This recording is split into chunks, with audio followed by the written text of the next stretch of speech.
আসসালামু আলাইকুম। Voice of Islam চ্যানেলের নতুন একটি ভিডিওতে আপনাকে স্বাগতম। আজকের এই পর্বে আমি আপনাদের সামনে যে গল্পটা নিয়ে হাজির হয়েছি সেটা হচ্ছে সৌদি আরবের একজন শায়েখের। তার নাম সালেহ আল মাগামাসি। এটা ওনার বাস্তব জীবনের গল্প। উনি বলেছিলেন, আমি একদা হসপিটালে ভর্তি হই আমার হার্টের সার্জারি করার জন্য। হসপিটালে ভর্তি হওয়ার পরে আমার হার্ট সার্জারি করা হয় এবং সেই অপারেশনটা আমার সাকসেসফুল ছিল। অপারেশন করার পরে যখন আমি বেডে শুয়েছিলাম, কিছুক্ষণ পরে দেখি আমার শরীরে যে মেশিনগুলো লাগানো ছিল সেগুলোতে সিগন্যাল দিতে শুরু করে এবং আওয়াজ হতে শুরু করে। আওয়াজ শুনে সঙ্গে সঙ্গে পাশের রুমে থাকা নার্স এবং ডাক্তাররা সকলে ছুটে আসেন।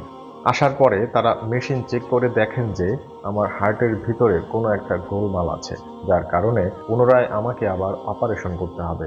দ্বিতীয়বার যখন আবার শুনলাম যে পুনরায় একই জায়গায় একই হার্ট সার্জারি আবারও করতে হবে, তখন আমি অত্যন্ত ভয় পেয়ে গেলাম। সকল ডাক্তার ও নার্স সবাই আমাকে অপারেশন থিয়েটারে নিয়ে যাওয়ার জন্য প্রস্তুতি শুরু করে দিল। তখন আমি খুবই ভয় পেয়ে গেলাম।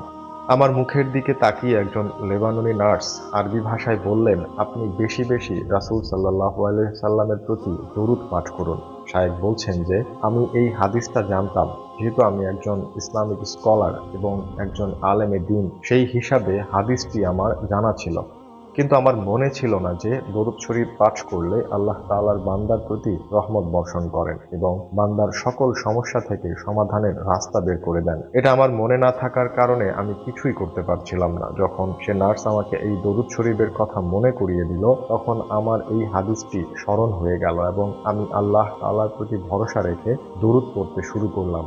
শায়েখ বলছেন, যতক্ষণ পর্যন্ত ডাক্তাররা প্রস্তুত হয়ে আমার কাছে আসলো ততক্ষণ পর্যন্ত আমি দরুদ শরীফ পাঠ করেছিলাম। একটা পর্যায়ে যখন ডাক্তাররা আমার কাছে পুনরায় আসলেন, আসার পরে তারা আমার মুখের দিকে তাকিয়ে অবাক হয়ে গেলেন এবং বলতে লাগলেন যে এটা আবার কিভাবে সম্ভব। কিছুক্ষণ আগে দেখলাম যে আপনার হার্টের সমস্যা আছে, আবার এখনই দেখছি আপনার হার্টের কোনো সমস্যা নেই। এবং তারা অবাক হয়ে মেশিনপত্র ভালোভাবে লাগিয়ে দেখতে লাগলো। শেষ পর্যন্ত আমার শরীরে কোনো রকম কোনো সমস্যা ধরা পড়লো না। তখন শায়েখ বলছেন, আমি নিজেও অবাক হয়ে গেলাম এটা চিন্তা করে যে দরুদ শরীফ পাঠ করার ফলে এত বড় একটা বিপদ থেকে আল্লাহ তাআলা আমাকে হঠাৎ মুক্ত করে দিলেন, যেটা কিনা আমাকে পুনরায় অপারেশন করতে হতো। চিন্তা করুন, শুধুমাত্র দরুদ শরীফ পাঠ করার ফলে আল্লাহ তাকে এত বড় একটা বিপদ থেকে মুক্ত করে দিলেন। সুবহানাল্লাহ। হাদিস এবং কোরআনে যে কথাগুলো থাকে সেগুলো কতটা সত্য এবং কতটা কার্যকরী আমরা কিন্তু তা জানি, কিন্তু জানলে কি হবে? আমরা এই কথাগুলোর প্রতি ভরসা কিংবা বিশ্বাস করতে পারি না।